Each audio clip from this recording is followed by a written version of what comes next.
Bonjour, donc dans ma dernière vidéo, mon cours se terminait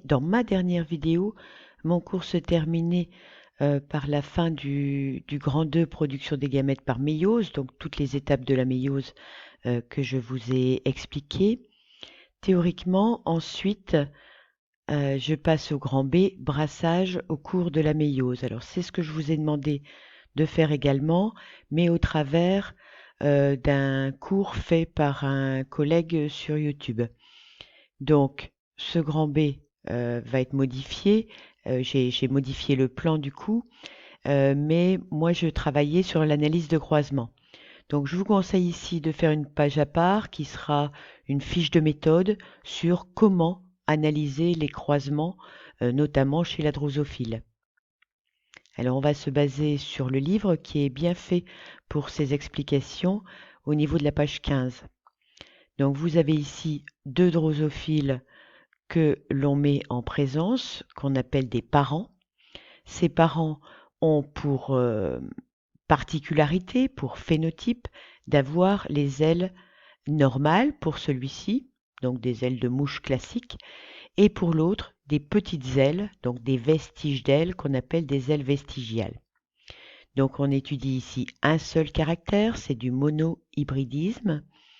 Le génotype de cette mouche est VG+, VG+, VG+, représentant donc les ailes normales.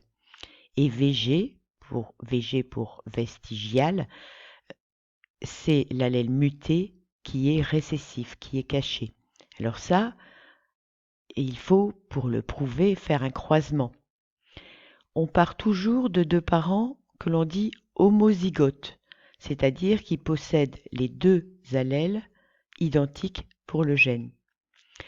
Et on obtient donc une première génération avec toujours 100% d'individus du phénotype dominant. Donc ici, on a obtenu 352 individus en croisant ces deux mouches. Ces individus sont des hybrides. Ils ont les ailes longues comme ce parent, ce qui nous prouve que l'allèle long est dominant par rapport à l'allèle vestigial. On va donc écrire leur génotype VG plus VG. On écrit toujours l'allèle récessif en dessous des barres. Pour cet autre croisement, alors c'est le croisement que l'on fait toujours dans un deuxième temps.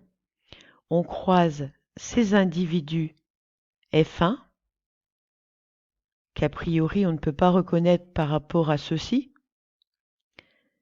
puisque c'est le même phénotype.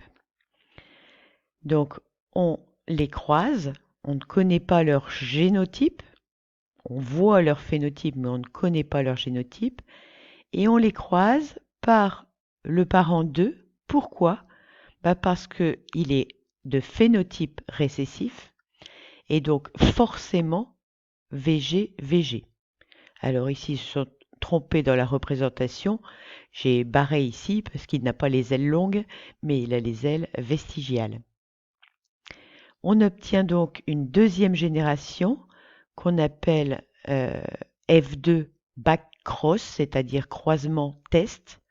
Pour tester, on prend un individu qui n'a que des allèles récessifs. Ça permet de n'avoir qu'un seul type de gamète formé, on va voir ça après. Et donc le phénotype des individus, il est pour moitié, quasiment, aux erreurs de comptage près, de phénotype parental, celui-là, et de l'autre phénotype parental, mais celui-là était mal représenté, quand il s'agit de monohybridisme. Alors tout cela, vous l'avez dans le livre et je vous invite à le recopier parce que c'est bien fichu. Donc un individu qui possède des ailes vestigiales présente un phénotype noté entre crochets. C'est la représentation du phénotype conventionnel international. Tout le monde sur le globe qui fait de la génétique va écrire le phénotype entre crochets. Et à l'intérieur, on écrit le nom abrégé de la mutation. Alors c'est un petit peu compliqué quand on met deux lettres, parce que ça peut, si on est en dihybridisme, on peut croire que c'est deux caractères. Mais bon, c'est classique pour les ailes vestigiales, on note VG.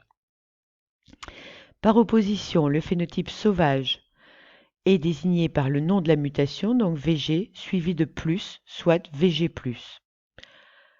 Rien ne nous empêche, si ça n'est pas imposé, plutôt qu'écrire VG+, d'écrire un grand N, par exemple, pour normal, ou un grand L pour L longue. Ça, c'est un choix que l'on peut faire si les notations ne sont pas imposées dans l'exercice. La population P1 représente des individus uniformément de phénotype VG+, c'est-à-dire L longue. C'est ce que vous ai expliqué précédemment.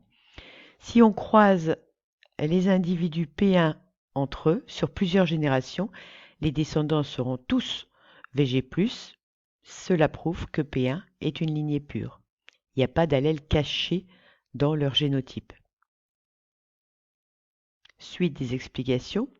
La drosophile étant un diplonte, nous parlerons plutôt d'individus diploïdes, comme nous, comme les souris, comme la grande majorité des êtres vivants.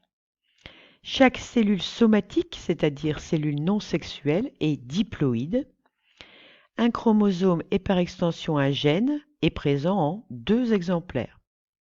Ce qui veut dire que le génotype, on va l'écrire avec 2 lettres ou 2 abréviations.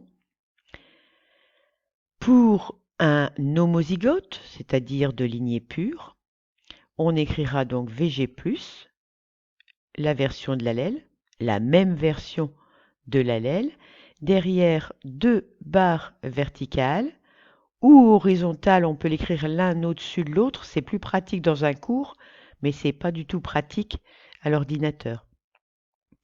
Et donc ces 2 barres représentent les 2 chromosomes homologues.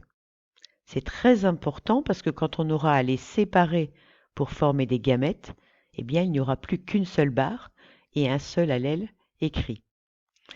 On note le tout entre parenthèses, là aussi c'est de la convention d'écriture internationale.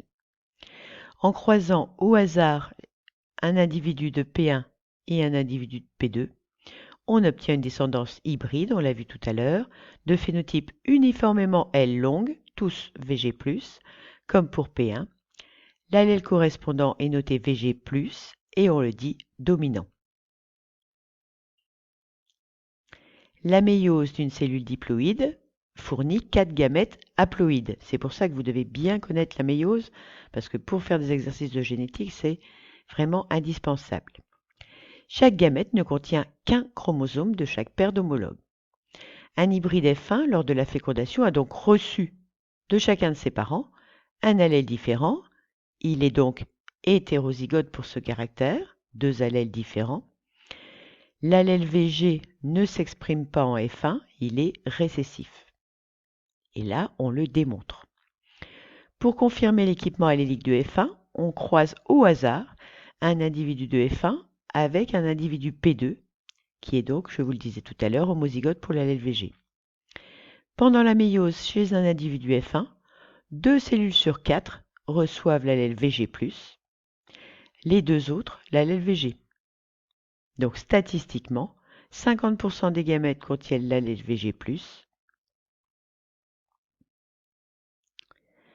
La fécondation est elle aussi aléatoire. Un gamète de P2 qui porte l'allèle VG a autant de chances d'être fécondé par un gamète de F1 ou de féconder un gamète de F1 porteur de VG+, ou de VG.